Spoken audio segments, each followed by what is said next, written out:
इसमें लिखा है एक हसीन लौंडी, मतलब लड़की।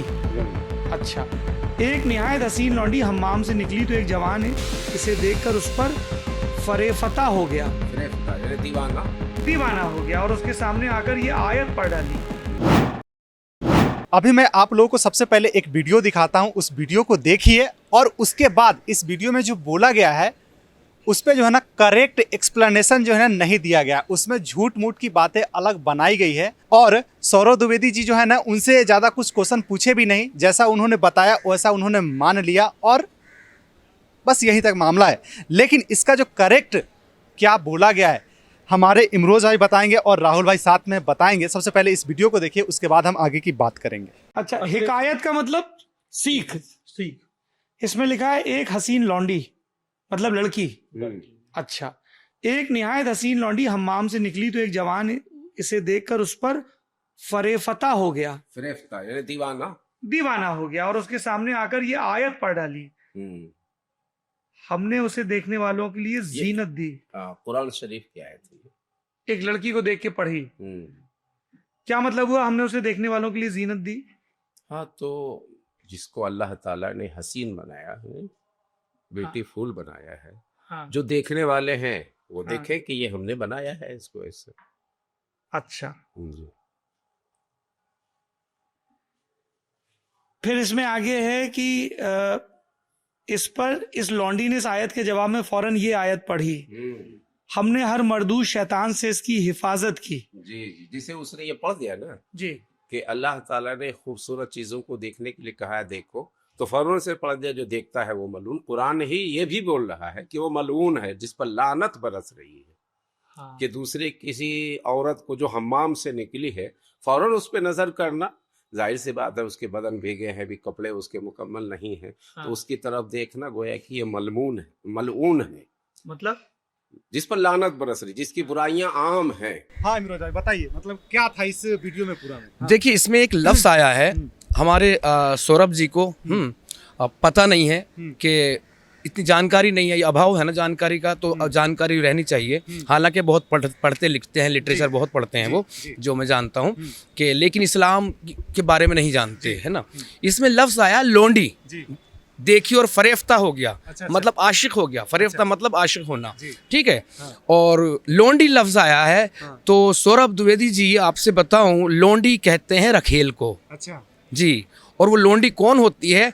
मोहम्मद सल्लल्लाहु अलैहि वसल्लम के ज़माने में जब वो कहीं पे जंग फतेह कर लिया करते थे, जीत जाया करते थे, तो अब माले गनीमत, माले गनीमत कहते हैं लूट के माल को, उन हारी हुई कौम को, उस हारे हुए कबीले का सारा जो धन होगा वो सोने चांदी की अशरफियाँ होंगी या फिर भेड़ बकरी होंगी, ऊँट होंगे, और इतना ही नहीं, जो बच्चियां होंगी, जो लड़कियां होंगी, वो सब की सब उनकी मिल्कियत में आ जाती थी। और जिन बच्चों के नाभि से नीचे बाल होते थे उनको गले काट दिए जाते थे और उन लड़कियों को उठा कर ले जाते थे। अब उन्हें लोंडी बना कर रखते थे। लोंडी बोले तो आज की रखेल। और ये लोंडी बना सकते हैं, माले गनीमत मतलब लूट के माल को कहते हैं। तो लोंडी बना कर रखना ये गैर मुस्लिम, जो मुस्लिम नहीं है, वो कोई भी हो, वो जायज़ है, वो इस्लाम में जायज़ है। सारे सहाबाओं के पास बहुत बहुत लोंडी हुआ करती थी, मतलब लोंडियों की वो लगा करती थी बोली। तो ये लोंडी वो नहीं है, लोंडिया जिसे हम कह देते हैं आज के इसमें, है ना। और बोलना नहीं चाहिए, उससे निकल के आया है लफ्ज़ लोंडिया, है ना। जब सौरभ जी ने उनसे क्वेश्चन किया कि लोंडी क्या है, तो उन्होंने बहुत अच्छे शब्द में जवाब दिया। ये सारी चीज नहीं बताई, क्यों छुपाया? अरे भाई साहब, अगर बता देते तो सौरभ द्विवेदी साहब के भी कान खड़े हो जाते। यही तो बात है, नहीं बताया जाता। जब हमें मुसलमान होते हुए नहीं बताया जाता था, हमें लिखता था बांदी लफ्ज़ याद आया फ़ज़ाइल अमाल में। जब मैं किताब चलती जमात में, मैं जमातों में जाया करता था, वो हम क्या सोचते थे, ये घर में कोई काम करने वाली होगी, है ना, बांदी।